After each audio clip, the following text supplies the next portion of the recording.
Hey, buddy, I got a robot lawnmower.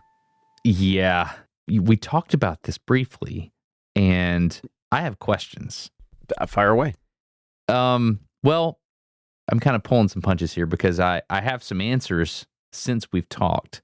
But first, before we get to that, I want to learn about your experience. So, my understanding is this is a Roomba for your yard. That's a pretty good description. Mm-hmm. It's not as smart as a Roomba. It's frustratingly dumb, but I think I understand why. It's overly sensitive, right? If it bumps into anything, it's like, I'm done, I quit. Well, if a Roomba bumps into something it shouldn't vacuum, what happens? Yeah. It just backs up. It's like, I don't care anymore. But maybe a cord gets sucked up. It's not the end of the world. But, if your robot lawnmower runs into like a confused elderly woman, I think she just goes straight through the mower. So it's probably overly sensitive for that reason. But it's not like a super powerful mower. My understanding Fargo is style. It's like a little whippy razor blade, basically. It's not like a full-on lawnmower. Like, it's not a bush hog blade, right? No. Most lawnmowers, you did a whole lawn series, right? Yeah. How do lawnmowers work? How do they actually cut the grass? What are the physics of that? It almost rips it sometimes. If it's not a sharp blade, sometimes there's this little airfoil on the back of the blade, and it'll suck the grass up. So it kind of pulls it away from the earth. So when it pulls it up, and then it just hits it so fast, often it rips the blade of grass instead of cutting it. Mm-hmm. I'm sure on golf courses and things like that, they use way different techniques, but your average consumer lawnmower at your house sucks the grass away from the earth and just beats it into submission, just rips the top off. So, right. So maybe your lawnmower sucks, but mine does not. Really? Mine does not have a suck function at all, as best as I can tell. I might have characterized it different, but I don't know. I haven't shot 800,000 frames per second footage of a lawnmower blade cutting a blade of grass like you have. My intuition when I swap out lawnmower blades or flip over the mower, my traditional mower, and work on it, is that I'm basically beating the grass. I'm not slicing it. I'm just whacking it. So that means that it looks like some of the grass gets kind of just knocked over in the process of that, and it'll maybe get cut next time around. Some of the grass gets actually cut. That would be my guess without having seen your footage or hearing what you said. What I know is that this little Roomba mower that I went and bought, it's actually by Husqvarna. I never know if I'm saying that right. Yeah, the Orange Company. Yeah, the Orange Company. That's the one. It has 3 little razor blades. I mean, like that you would, like utility knife blades. They kind of retract. They're under this metal disc about the size of a disc golf disc that's underneath the mower. Are they rectangular or trapezoidal? I think they're rectangular. Okay. Yeah. And they're just connected by one screw each, like a Phillips head screw. You just screw them in. That's it. Mm-hmm. Takes like a minute to swap them all out for fresh ones. And they retract. They hide underneath that metal protective disc. It's like a skid plate kind of thing. Okay. And then when it's time to mow, when the little robot brain says it's mowing time, out come the little blades, and then they start whipping around. And I don't think the whole thing spins. I don't know. I think just each blade spins or cuts. And so it actually like minces the grass down, like definitely slicier. So underneath, have you ever seen the design that Leonardo da Vinci made of a tank? Like the first fighting vehicle design that we have record of that I'm aware of. I'm sure, I guess that's not true because Archimedes made siege engines, but Leonardo da Vinci drew this tank that looked like a, how do I describe it? It's like a umbrella with wheels. Can I use my computer robot to look it up? Is that okay? Yeah. Look up Leonardo da Vinci tank design. All right. Yeah. And you'll see it pretty quick there. And so it's like, I don't know. That's a tank? I've seen that before. It looks like a top of a gazebo. And or like the top of a chimney. Like something that would distribute fumes. It's a cone with wheels on the bottom. And so is that what it's designed like underneath there? Or you're saying the cone would be face down, like the disc golf disc faces the other way? Yeah, it faces down to protect the blades and protect the bottom of the robot. Uh-huh. Interesting. But it looks like this Leonardo tank was meant to be able to move in all. It's like a zero-turn tank, right? That's the idea. Yeah. Okay. Well, my little robot mower, which is, it's about the size of if you just hold your arms straight out in front of you and you point your fingertips at each other and make like a box using your chest, your arms, and your fingertips. Mm-hmm. It's about that size. Okay. Unless, unless you're huge. So, and I don't know, maybe 16 inches tall, 18 inches tall, kind of just looks like a little car. It's sort of cute, but it's very lightweight. I think that's probably meant to extend battery life. And it has two huge wheels in the back with tread and everything, big plastic wheels. And then it looks like it has two little like roller ball kind of cart style wheels underneath. Casters. Casters. Yeah. Yeah. That's right. There's a word for this. Yeah. So are you picturing the design pretty well? Yeah. So we have two powered wheels in the back that push. We have casters on the front. It's not zero turn. I guess it could be zero turn because one wheel could go one way, one wheel could go the other way. I've got an upside down disc golf disc on the bottom with three razor blades that extend out just barely beyond that. That's my mental image. Yeah. And you're right. Zero turn isn't quite the proper terminology because the back wheels are fixed, but they're so light that it's effectively zero turn because they can pivot on their point of contact, even though they're fixed wheels. Yeah. So it turns really, really tight, and that makes for beautiful mowing lines. Awesome. And so do you program this on your phone? Yes. Yeah. Okay. So there's a bunch of different models. And I bought one that works with GPS. So you got to put up a little tower thing, a little receiver. And I think it's probably triangulating from the receiver to the satellite and then back down to the actual mower. Okay. Hold on. So there's this thing called differential GPS. All right. So differential GPS is you put this thing up at a known location and you let it sit there for a long time and it averages over time and it says, okay, well, GPS lies because they don't want exact GPS location to get out there. The military puts a confusion factor in there. I don't know the name of it, but the idea is we don't want you to exactly guide a drone onto the forehead of whatever. And so they put this confusion factor in there. And so differential GPS, the way it works is you have this beacon that you set out there and it averages where it is over a very long period of time. And then it becomes a local beacon that can broadcast a correction factor. Huh. What it can do is it can say, hey, I'm assuming, I'm making all this up right now. It's like, hey, lawnmower, GPS is telling you you're here, but actually I need you to use this eigenvector to rotate and translate that and make it this or whatever. That it broadcasts a correction factor, say 10 feet to the left of where it's telling you. It's lying to you. Here's the truth. Let me ask you this. When you set up that beacon, did it take days for it to get accurate?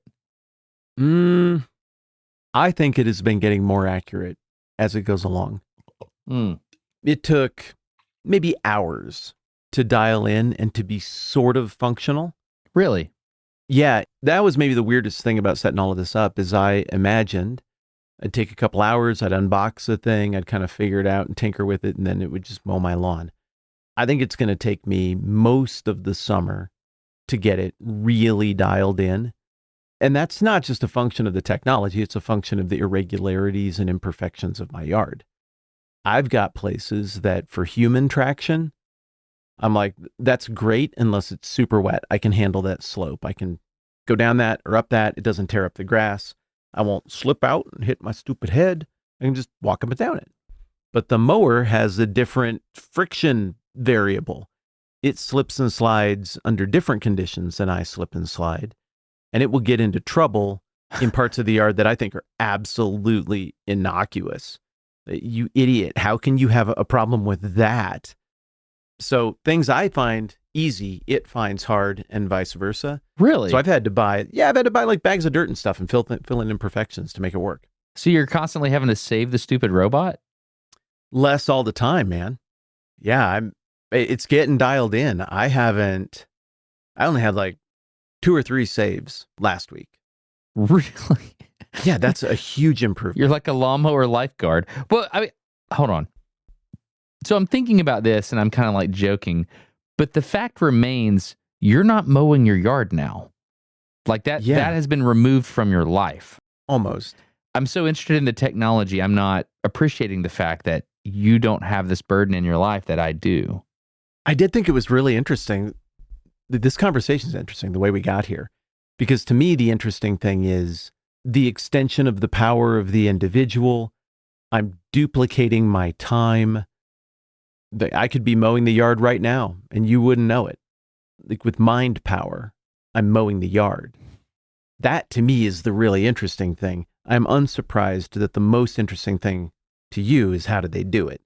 So, there's 2 sides to the coin, but yeah, it's not lost on me that I just have a little robot that goes and handles everything out in my yard for me all the time. And I'm interested to see what that does. Like, how does that make life feel different, That's fascinating. Well, let me ask you this. Can I ask you I'm just going to ask you money. How much did it cost? I know that's a rude question, but like in this right now, as we sit here recording this podcast, is this super expensive? Yes. It was $2,800. Whoa. I got it. I waited the better part of a year for a seasonal sale that I had received a tip on. So I got it for almost $1,000 off of that number. Whoa. That's that's a good discount, man. Yeah, it was great, but I had to mow my own yard for the better part of a year while I waited for it, right? Oh, yeah. So to me, I just did some simple math on the thing. Like, how much time does it take me to mow my yard? And how well can I do it?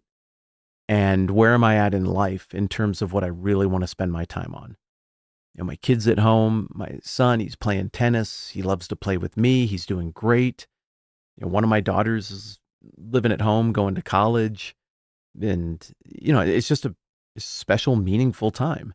And I like fixing things, but I'd kind of like to fix up other things in my yard with my yard time and my housework time. If I could just automate this and it could do it better than I can do it anyway, and it's always mowed, not like once a week it looks good every day because it mows every day, then that value equation, that $1,900 or whatever I spent, it pays for itself pretty quick. Absolutely. And if you were to pay someone to mow your yard, I remember growing up, I mowed the neighbor across the street. His name was Mr. Lieberg. He was in a wheelchair. His wife was blind. Is that why he didn't mow? Yeah, he didn't mow because he was in a wheelchair. Yeah, that's right. He was a cool dude, man. His wife didn't mow because she was blind. He was a pilot that... I'm seeing the problem is my point. Yeah. He was a pilot. He had some spinal issues because he flew KC-135 tankers and he had some spinal compression issues, but he had an issue. He hit the bottom of a pool and he wasn't completely paralyzed. That's what did it? Yeah, it was awful. Was it a training thing or was he just goofing around with a pool? I think he was goofing around in the pool with his family and I think one of his family members had to save him, the whole broken neck in the pool thing. Yeah. And, that happened to, we have twins on my dad's side. Like uncle something, cousin, I don't know. They're much older than me. But one of them dove, I think, into like a spillway. And it was way shallower than he thought. And I think he lived out his days in a wheelchair for the same reason. I remember thinking something like that couldn't happen to me. And then I was, there's this place in Hawaii called Breakneck Beach. And I thought, that's a stupid name. People just aren't careful. The name, Doug. And then I went out there to this guy. He's like, you a good swimmer? I was like, yeah, I'm a great swimmer. He's like, cool. All right, let's go.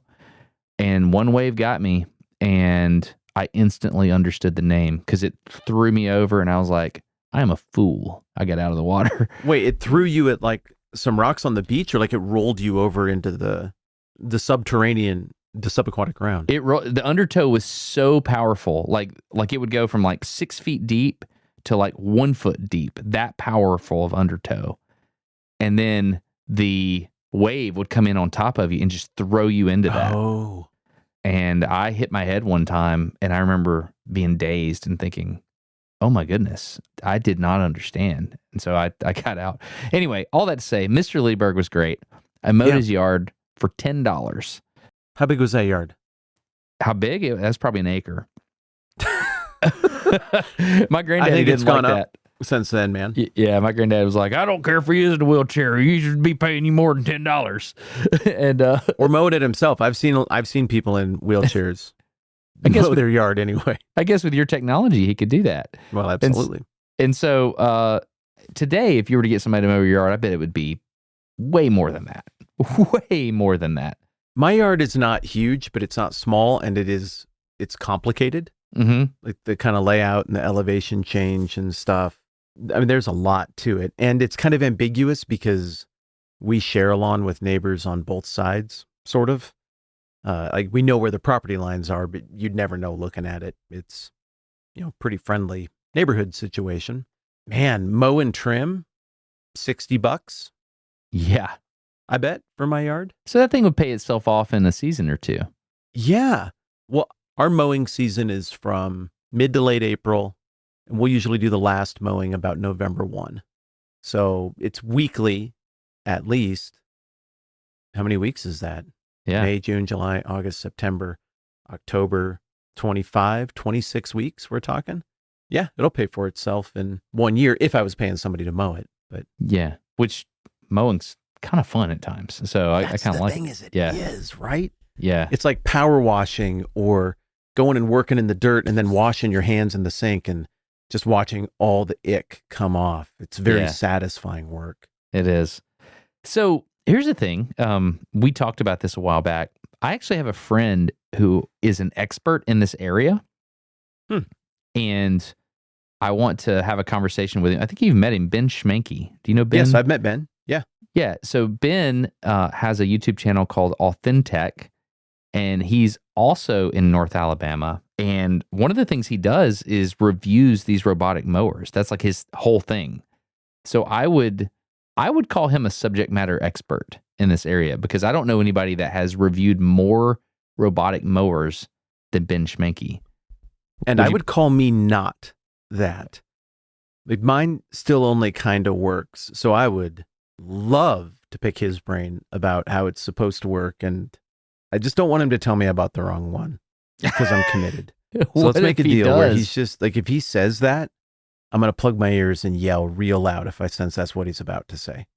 Okay, cool. Okay, let me email the link to this little video chat we're on to Ben, and we'll get him on here and see what he has to say.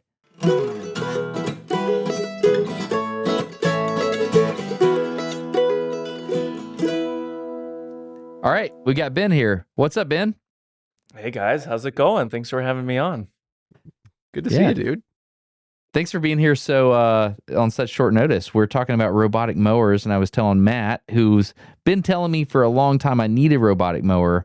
I was telling him you're an expert, but Matt was about to ask you if he bought the right one, right, Matt? Isn't that what we were going to do? No, I don't want to know if I bought the right one. I didn't realize that that's how this could go, and I don't want to feel bad about what I bought. So if my thing is terrible, don't tell me.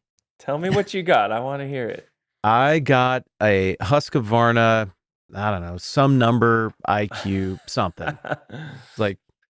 It's okay. It's the GPS version. My buddy bought the drive-by-wire version. I know isn't exactly the right term, but it's just what I call it. And so he had to do the thing where he went out there with a tool and had this thin little bit of wire, and he crammed it into all the corners of his yard and everything, and it did pretty well.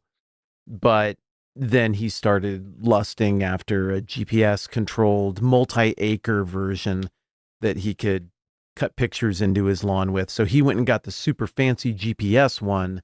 And then I was like, well, I don't want to put the wire down, so I'm going to wait for a GPS one to go on sale. So then I went and bought it. And now I'm going through the difficult process of tuning my yard to cooperate with what the mower does. How many acres you have? Or your about 100. You're mowing 100? No, I'm joking, man. I've got a tiny little like neighborhood yard. It's maybe a half acre, not even quite a half acre for the total property that I'm taking care of. Okay, gotcha. I mean, Husqvarna, of what I know, they were kind of the old school. They were the iRobot. If you remember Roombas, they were first to market. These guys are the old school, but yeah, they were tried and true for a long time with the physical wire, the boundary wire install, which was a huge headache, and then the GPS, the RTK that came along, and honestly, I think that I don't know. I want to say that they're still a little old school. I think there's some better stuff out there. But to I be hate honest, I this haven't. conversation, and Ben, thanks for coming on, man. It's been great. We've learned a lot of things. Thanks It's for good to having see me. you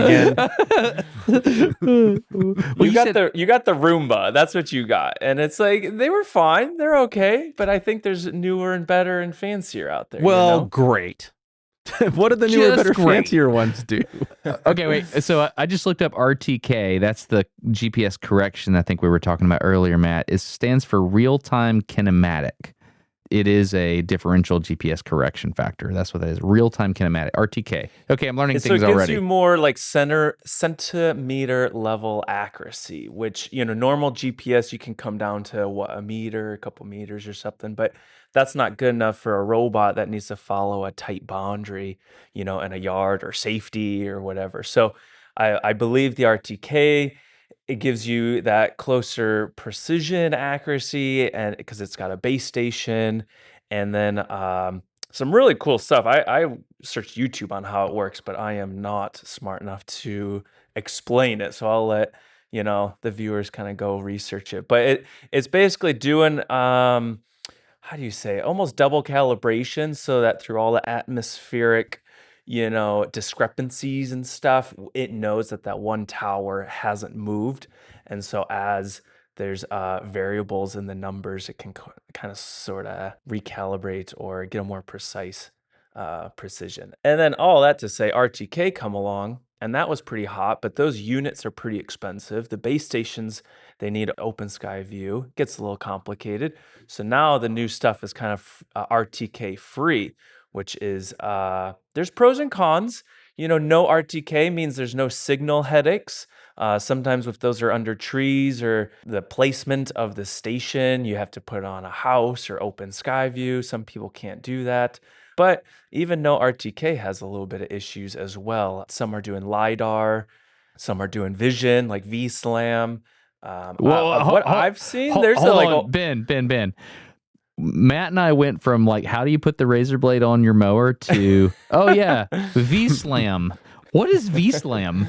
It's all this stuff. What I've seen, I've been testing robot vacuums for years. It's a lot of that smart mapping and navigation technology sort of flowing outside. So that's where the LiDAR spinning lasers, V-SLAM, that's using the camera's visual Simultaneous localization and mapping. So it's kind of like, that's, I want to say it needs cameras. So it's analyzing those trees and the fence and using that as coordination data. And honestly, here's another cool thing, real quick. RTK, there was a mower I just tested recently that used RTK, but it used cloud RTK data. So technically, you don't need that base station in your yard, but you need one within like a certain mile radius. And I don't know what that radius is, but there's just services that these companies can pay for to use some third party RTK data, which still has the best precision. I don't know. There's a lot of avenues you can go, but I feel like a mixture of all that data is still the best.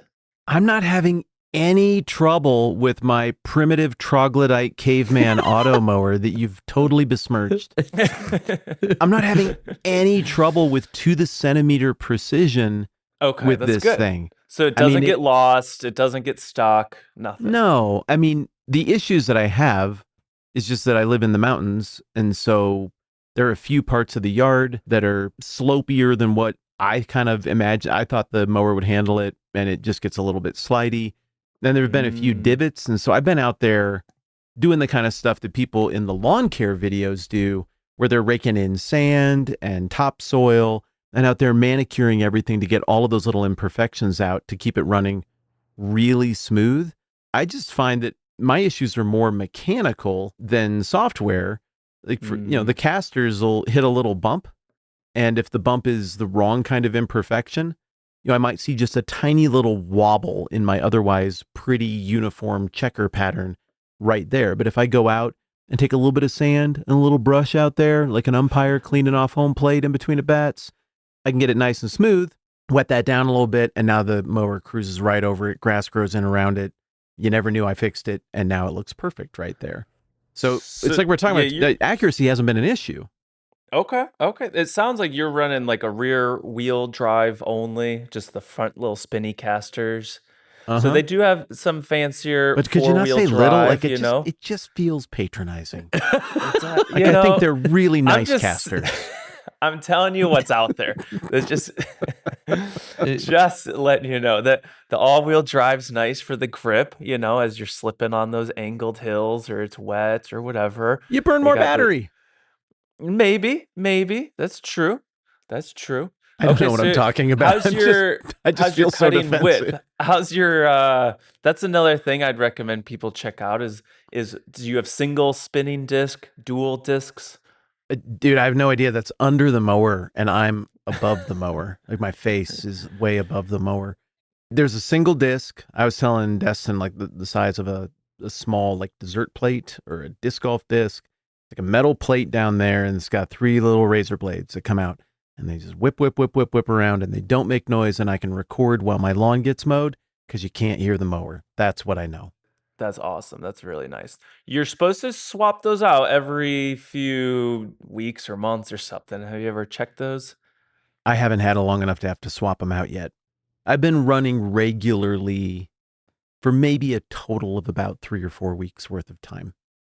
Okay, so you're still a newbie. That's nice. I nice. am. You're in honeymoon stage. That did feel patronizing when he said you're just such a newbie to the robotic. Yeah, Ben is on the he's in the high castle of robotic lawnmowers, looking down on the tiny 2-wheel. So to be clear, Ben, you're actually sponsored by multiple companies that do this, and they've sent you all these different designs to test. Yep. How many different robotic lawnmowers have you tested at this point? Over the years, it's between 10 and 20. And part of my job is to know what's coming up. So it was a few years ago that I saw, Husqvarna's been around forever, but burying a wire around your whole lawn is just, no one's going to do that. No. But as soon as I saw that they started becoming wire free, I'm like, okay, this is the future. I need to get into these. And for me, the more premium, expensive stuff has all the fun bells and whistles.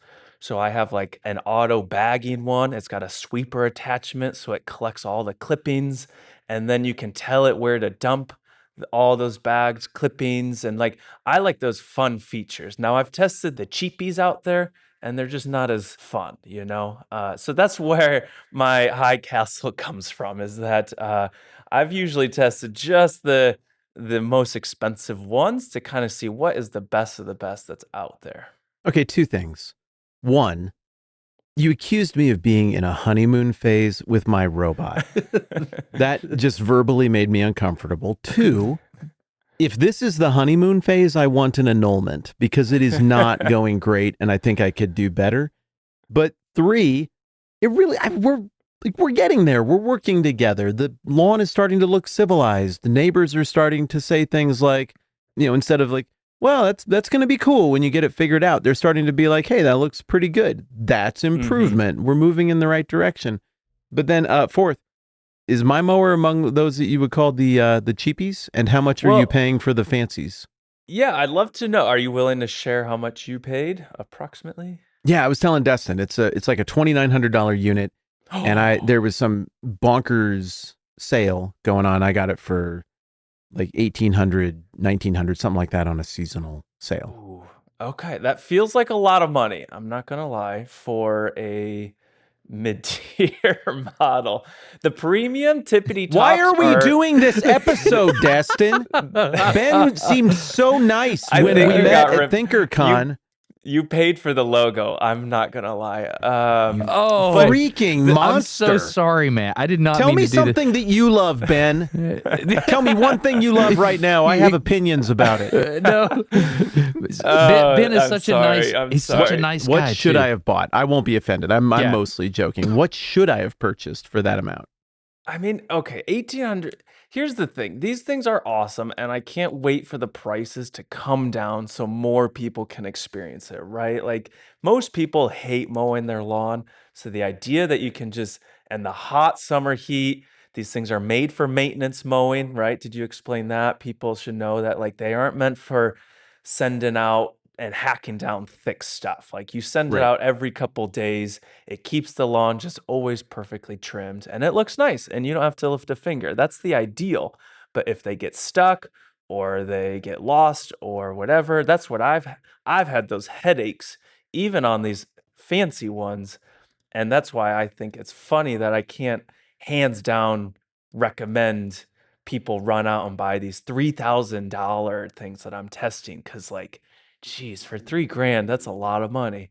Mm-hmm. That's a lot of Yeah. money. But theoretically, I'm down to maybe I mow every day and I'm down to maybe one rescue every few days. And that takes me like, 3 minutes. It's nothing. I go over, I type in a code, I get it back on track, and I can always see what went wrong. And then I can just make a note of that and fix it. Yeah. Like, I think I can get it to the point where the rescue's almost never happening. So how's most of the hardware on these is actually kind of similar. It's pretty basic, just a few motors to move around, a spinning disc or two. Like I recommend at least 2 discs so you have a wider cutting path, so that way you have greater efficiency, and stuff like that. But how's the app? Because the software is what I find can really make or break some of these. So how's your app? It's not great. Ooh. Yeah, there's some ambiguity as to how it's actually connected. Is this over Bluetooth? Is it over Wi-Fi? Just at random times, I'll go to make an edit, and you just can't right now. Sorry. But then you can 15 minutes later. It's not like a turn it off and turn it back on kind of thing. It just, nope, it's just not working right now. And now it is working right now. I think the app is, I wouldn't call it trash, but I'm not dazzled. The nice thing about an app, though, is you can fix that to keep your customers happy. And Husqvarna's got a nice reputation. Hopefully they'll fix it. Yep, that's true. I'd say one of my favorite apps is made from Mammotion. They're one of my favorites. Spell that? Mammotion, Mammotion. Are you sponsored by them? No, not currently. Mm-hmm. I mean, I've worked with them in the past as disclosure and stuff, but not currently. I'm working on a Luba 3 content, some review. That's about shows it's $2,800. That thing is fast. It's got double blades, and on each one, you know how you have 3, I think razors. You said each one Yeah. of these discs has 6. Yeah, of So course you've it got does. like That's good you've for got them. 12 flying. It's got really good accuracy. Okay, so I'm It's looking at got I'm looking at the website. It looks more like an Indy car. It's got like a Yeah. bumper on the front. Dude, It's awesome. it's got a little dome on top that looks like a I don't. That's It the looks Yep, that's the spinning 360 lidar. it looks like that's where the driver would sit if it was an Indy car. Hey guys, I'm very It's got- sorry. I'm looking at the clock here. I've got to interrupt you real quick. We Yeah. need to do a Okay. quick ad spot. Forgive me. We'll just jingle it in real quick. Sure. Hey everybody, this episode of No Dumb Questions is brought to you by My Used Auto Mower. For just $1,900, you can get in the game with an auto mower for yourself. There's only one in stock, and it's selling fast, so make sure to hit us up. The link is down in the description below. Let's get back to the conversation. Thanks, guys. We can keep going. Yeah. Gently used. That's a great ad. Maybe that'll work. No, that's funny. so the Luba is Yeah, you're not that's a sponsored by really them. good one. Does yours have obstacle avoidance, Matt? Yeah, it runs into things, and then it spins in circles 9 times and goes somewhere else. It's amazing. Yeah, that's another fancy feature is that it'll spot the kids' soccer balls and toys and animals and things and a lot of people are like, "Is this safe?" Oh, it's very safe. Like the thing freaks out if it sees anything, right? So the smarter AI vision can like it smartly go around obstacles. Although even these tippity top ones, it'll spot a tall weed and it'll think that's a bad thing, and it'll go around the weed. And it's like, no, I would Oh. like you to mow that, please. Yeah. And so, they're not super smart, but they're getting there. They're getting there. So here's a concern I have because I'm a Luddite. I'm doing this thing for my schooling, and I'm using this fancy software to do modeling and simulation. I learned by reading an article last week that the simulation software I'm using to do the specific thing I'm working on was infiltrated by a government entity and messed with. So basically, I'm using this thing called LS Dyna, which is some super fancy simulation software. It's amazing. I love it. But about 8 years ago, I'm working on quasi-spherical implosions. About 8 years ago, there seems to have been some code injected into this software to affect its ability to calculate quasi-spherical implosions. How did you find that out? Some people I've been working on with a thing knew what I was doing, and they're like, dude, have you seen this? And I was like, what? Start reading it, and sure enough, like Iran was using it to work on nuclear stuff, I'm assuming, and there was legit code entered into it so that certain calculations wouldn't work.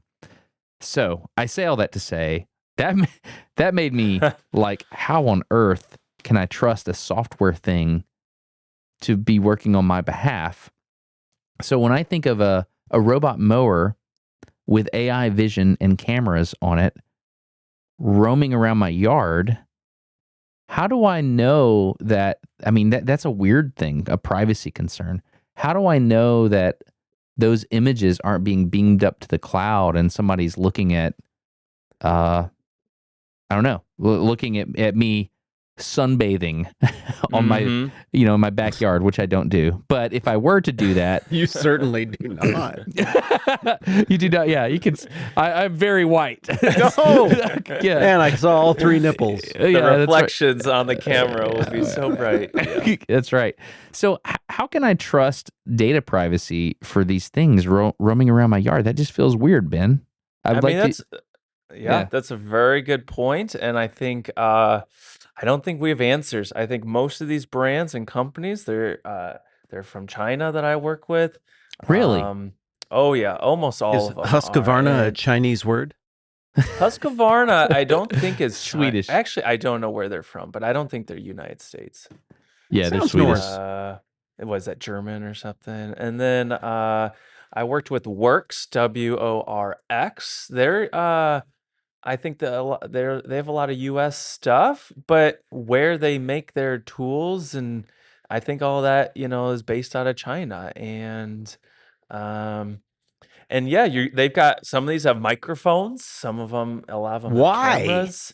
They have They're just capturing microphones? a lot of data. Well, But the what do they same need with to listen to mow the lawn well? I think if you're doing like voice commands, or they have two-way talk, which you can actually pull up, you can remotely drive the thing. I can from my phone see what the camera sees, and then I can talk to people through it, with the speaker and stuff. And so Uh, again, yeah, what data they're collecting on all of this, I don't know. It's a little sketchy. So I went to, man, my brain went to so many places. Okay, I have sat in a meeting before of a tool maker. I've sat in multiple tool making meetings, some in other countries, some in America. There's a company in China called Chervon, Chervon, and they make almost every tool you know. They make a lot of tools out there. A lot of the lines that we know is like, oh, this is just the big box brand from this particular store. No, it's made by Chervon in China. This is interesting to know that a lot of these companies are from China, Ben, because the data element is very important. There's a 3D printing company called Bamboo, and they make great hardware. It's the software that people don't trust, because that data gets shipped back to wherever their servers are. I don't know. This is a thing I haven't considered until this conversation. That this is a. Are there any U.S. made? All fully US, I don't know of any off the top of my head, but you're right to be concerned, and I think these are discussions that definitely need to be had. I mean, we look at DJI, uh, they got on the FCC ban list, and as of, Really? oh yeah, so all their new stuff is not approved, and I don't want to go into the, those great, market stuff, but sadly, DJI made some awesome hardware, but the bigger you get over in those countries, sometimes outside things, and it's a good thing to bring up because it's like, okay, there's drones that could be capturing a lot of aerial imagery, data. Again, microphones on those things. DJI made a robot vacuum that's inside the house. A lot of cameras and stuff, and so what data are they capturing and sending home? We don't know. And that one was interesting. I'd recommend everyone look into that because DJI supposedly said, okay, US government, you want an audit. So now let's get the audit done on our company. Any third party or whatever you want, let's do it. And the US government would not conduct the audit of the company to see if they were doing some, nefarious things. And so that was a little sketchy. But yeah, all their new products cannot be purchased or bought in the United States right now, which is kind of a bummer Wow. because they make some really good gadgets. Is DJI publicly traded? I'm not sure. I'm not Not in sure the either. US. Wow.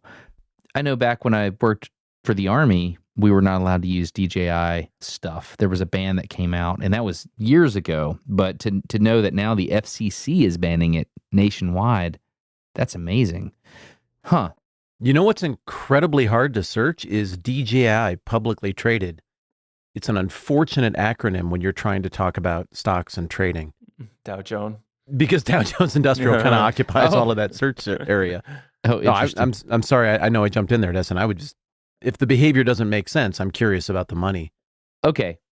All that privacy concerns aside, I think eventually this will be a solved problem. Here, I'm just going to search for USA made robotic mowing company. Please, please. Lymo, Lymow. That's the first thing that might be a sponsored link. Spider Mower USA, Yeah, I think Memotion. Lymo's China. Oh, are Honestly, they? I don't know if I think because China's very good at engineering and manufacturing. They crank these things out, and I'll tell you, like now, actually a couple years ago, but the market is still open enough that if US based people killed it, like made a good hardware and a good software experience, I think this market share of robot lawnmowers is just going to be massive once price comes down, so they're a little bit more affordable. But look at almost every home in America has a robot vacuum because I have a couple in my house, and my wife and I we almost never vacuum anymore. It Same. automatically vacuums, it mops it. I send it out twice a day, and same with lawn mowing. People hate to mow their lawns, so I think I envision a day 5 or 10 years where we'll go down the street and just most yards are just maintained by a robot mower. But the problem is the Hmm. price at a few $1,000 versus a Ryobi push mower that's a few hundred is it's hard for people to kind of get on board right now. A couple thoughts on all that. One, I'm not sure I'm prepared to concede the suggestion that people hate mowing their lawns. I It's think people kind of Interesting. like mowing their lawns. I enjoy it. Yeah, I don't know many people who resent it. Really, I came from a neighborhood where maybe it was older folks or something, but they always stopped and asked about my mowers and wanted one, and they all hired a service to mow and stuff like that. Maybe there's a certain point in life where it becomes the path of least resistance, or I don't know. When I was thinking about the obstacle avoidance earlier, Ben, when you were talking about, oh, there's a soccer ball. I've got this thing. I have a zero turn mower, and I have this thing I do. I was like, oh, a ball. This is how I handle the ball. And so I come up next to the ball. I jog to the right. I keep the ball in the front left corner, and then I'll put the front caster to the side of the ball, and then I'll swing it. And I can swing it with a certain velocity so that I can actually, quote, kick the soccer ball a certain distance based on. And so I really enjoy the finesse and the skill involved. And I've made some pretty tragic mistakes doing that, overestimating my abilities, and something gets caught in the mower, and I end up having to cut netting or something off of my line or off of my blade. But it's kind of a fun experience. But the maintenance of the device itself is a thing that I keep coming back to. That's a problem for me. Yeah. I could even see a service where somebody comes, kind of like the Bird scooters or the Lime scooters. I could see a service where somebody comes by and they drop the robot off to do your yard, so that you don't even have to worry about making the blades work. I could see that happening They in the have future. those. Yep. In Huntsville, Really? I've seen it. In my old Really? neighborhood, they would come with a little trailer, drop them off. I think it's a startup. They're pretty small still, but they had these pretty big sized yard bots. And they would, and that makes sense though. It's almost like a subscription plan. That many people maybe don't need to buy their own. They just pay monthly or yearly. What if that's the future, is that these companies drop off a whole fleet into a neighborhood, and it's got 200 yards, and it just takes them all out. Now you got fences and crossing streets. You got, but I think we'll be able to figure that out. And maybe those little armies of robots will be able to, take care of the lawns. It's a great business for sure to get into. Old man rant inbound. Are you kidding me? So we went from mowing the yard is hard and unpleasant to maintaining my mower is hard and unpleasant to maintaining my robot servant is hard and unpleasant to let's just do a subscription model where someone else maintains the maintenance-free robot and has it mow the yard for me. Come on. It's not that hard. I love the fact that this whole conversation started with Matt trying to convince me about the awesomeness of the robot mower, and now somehow we've flipped it. And I think it all hinged on the fact that, Ben, you hinted that he may have purchased one that I hate him now. No, I You think gotta change the blades. And get this, I'm guessing your battery's kind of locked in. These things are caking in the hot summer sun all year long. These batteries, they're gonna degrade quickly. And so then how much is it gonna cost, or how hard is it gonna be to pop that battery out in a few years? I don't Fix know. it. I don't know. I know. Well, here's is there a standard battery, Ben, on these things? Oh no. I mean, most of them are locked in because it's weather sealed.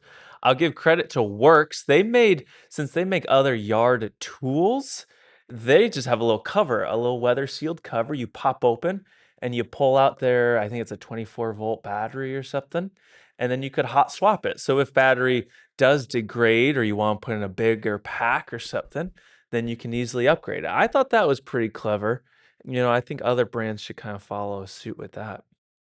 You know what I would love to see as an innovation on this that maybe a US company could do to get ahead is literally, these things are not heavy. It would not be that hard to put in some simple little arms that just live and hide inside the body, that stretch out, and that just do a little push up to get you off of a stuck position, or at least try something that you could control remotely. Like if I'm traveling, oh, well, I've got 4 little arms that I can move and I can lift and I can push, because most of the stuck that I encountered is nothing. It's so modest. It's such an easy fix. It's just confusion. And if I just moved it an inch or two and said, go start mowing again, it'd be like, oh yeah, we're fine here. Great. That would be a very simple innovation that I think could make the thing a better product across the board. I mean, if you only just had a humanoid robot, you could send it out there to fix the other robots. I think that's where it's headed, though, right? I mean, I think before my time here is done, I will be sending my humanoid robot out to fix my other robot that wasn't cooperating. Ben, Yes. didn't you say there are some with arms, though? Yeah, there was one with an arm. I didn't get I asked for it. Well, it hasn't come in yet, but it had an arm that could pick up, that soccer ball, and it could put it in the toy section or whatever, clear the path.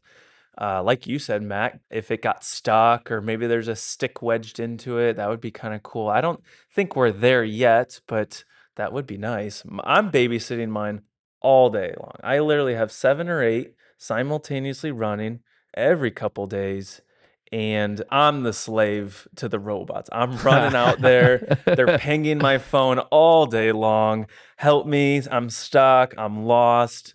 Battery dead. And yeah, what's supposed to, build trust and help give me some, low work has turned into, I don't know. I asked my wife, I'm like, is this really saving us time, or should I just hit this with the zero turn? Because I'm not sure. Have you named your mowers cleverly, or do you No, just give them boring names? no, I just leave them default, Okay. So you don't feel any personal affection. Mova, Lidax, 3000, front yard, backyard. Mine is named Lonnie. Lonnie. That's good. It's a little on the nose. That's Have you good. tried? Good. Have you played around with the Roborock vacuums that have the articulating arms that pick crap up and move it to a proper pile so it Yep. can mow and mop? What do you make of those? I have that one actually. Tested it out. It's sitting behind me, and honestly, they kind of it was not good. It had some lidar, I think, location issues. One of my units kind of went bad.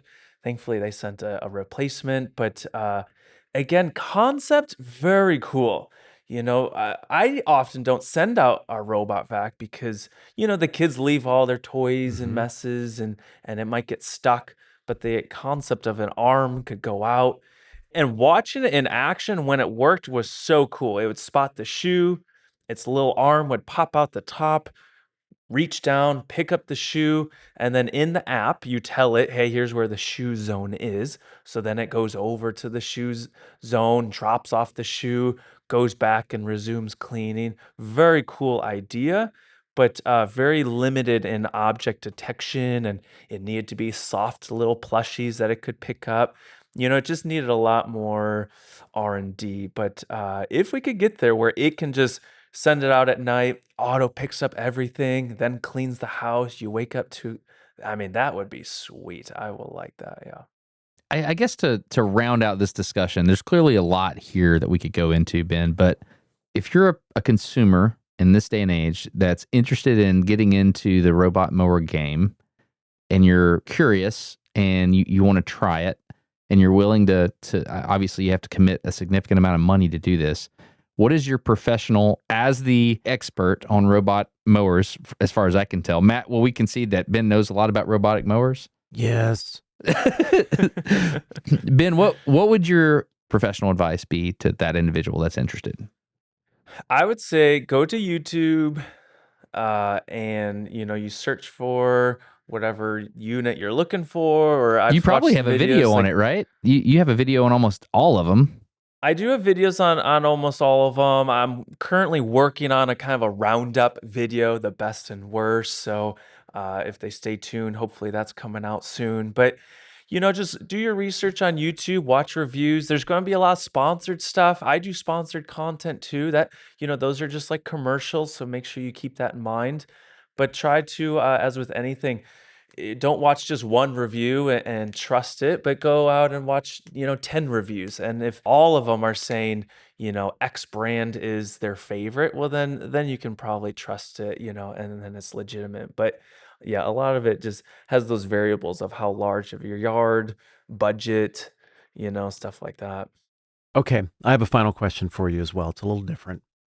You are the person I know whose life is most augmented by household robots, meaning you have more exposure to a robot assisted life than pretty much anybody else I think I could talk to. So, my question is, how has it affected you? Not in terms of convenience, I mean, like in terms of your brain, how you think about the world, little habits of mind, of thought, things that you like better about your post-robot version of yourself versus your pre-robot version of yourself. What does it do to you? Going deep, I like it.